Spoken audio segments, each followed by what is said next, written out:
Creative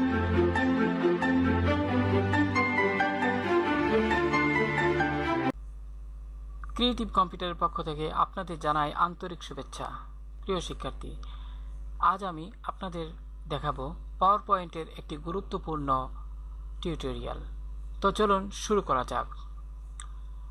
আমরা যারা পাওয়ার পয়েন্টে কাজ করি, অনেক সময় আমাদের প্রয়োজন হয় যে বর্তমানে আমাদের যে প্রেজেন্টেশনটি মনিটরের পর্দায় সচল অবস্থায় রয়েছে, সেই প্রেজেন্টেশনে অন্য আরেকটি প্রেজেন্টেশন থেকে প্রয়োজনীয় স্লাইড যুক্ত করার।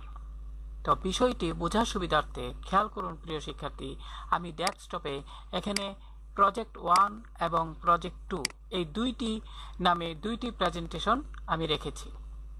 তো আমার যে পরিকল্পনা, সেই পরিকল্পনাটি হলো যে যেখানে প্রজেক্ট 1 যে প্রেজেন্টেশনটি রয়েছে, সেটিতে আমি প্রজেক্ট 2 থেকে আমার প্রয়োজন মতো কোনো স্লাইড এই প্রজেক্ট 1-এ নিতে।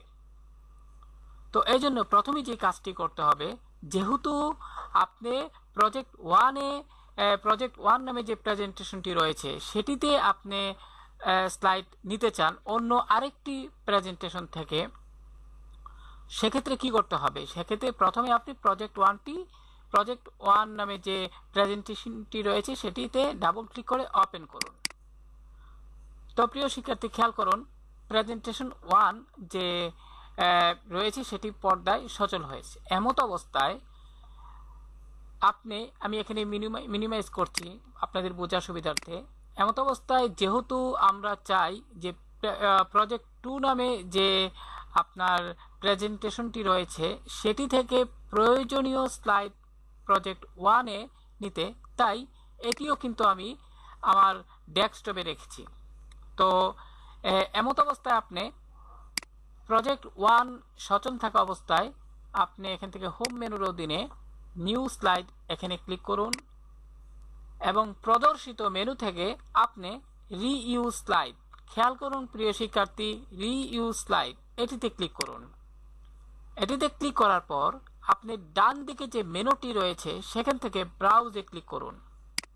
তারপর প্রদর্শিত যে একটি মেনু রয়েছে সেটি থেকে ব্রাউজ ফাইলে ক্লিক করুন।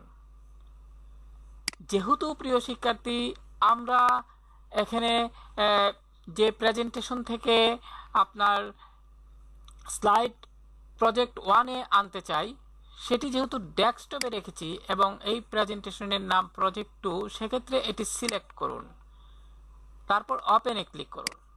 প্রিয় শিক্ষার্থী, এবার খেয়াল করুন, প্রজেক্ট 2-তে থাকা প্রজেক্ট 2 অর্থাৎ প্রজেক্ট 2 প্রেজেন্টেশনে থাকা সবগুলো স্লাইড কিন্তু এখানে দেখা যাচ্ছে।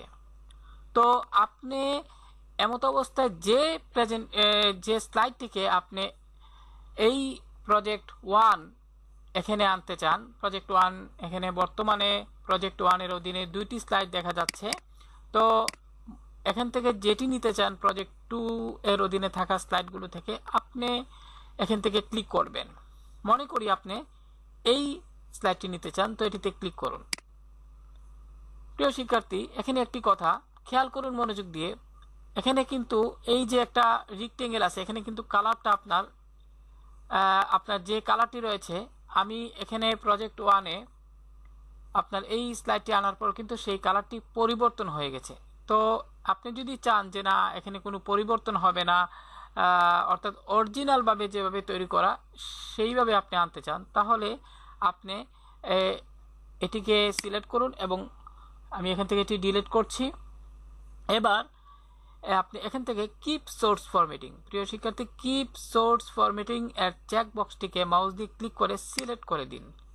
এবার যদি আপনি পুনরায় আবার এখানে ক্লিক করেন এই স্লাইডটির উপর, দেখেন হুবহু এখানে যেভাবে আছে আপনার প্রজেক্ট 1 যে প্রেজেন্টেশনটি রয়েছে এখানে ওই স্লাইডটি যুক্ত হয়েছে। তো প্রিয় শিক্ষার্থী, এই নিয়ম অনুসরণ করে আমরা আমাদের অন্য কোনো প্রেজেন্টেশন থেকে প্রয়োজনীয় স্লাইড বর্তমান আপনার মনিটরের পর্দায় সচল থাকা কোনো প্রেজেন্টেশনে আমরা স্লাইড যুক্ত করতে পারি। তো আশা করি যারা পাওয়ার পয়েন্ট নিয়ে প্রফেশনালভাবে কাজ করেন তাদের ক্ষেত্রে এই টিউটোরিয়ালটি খুবই উপকার দেবে। তো প্রিয় শিক্ষার্থী, টিউটোরিয়ালটি যদি ভালো লাগে তাহলেই আমার পরিশ্রম সার্থক। আর আমার চ্যানেলটিকে সাবস্ক্রাইব করবেন এবং ভিডিও ভালো লাগলে ভিডিওতে লাইক দিবেন। ধন্যবাদ সবাইকে।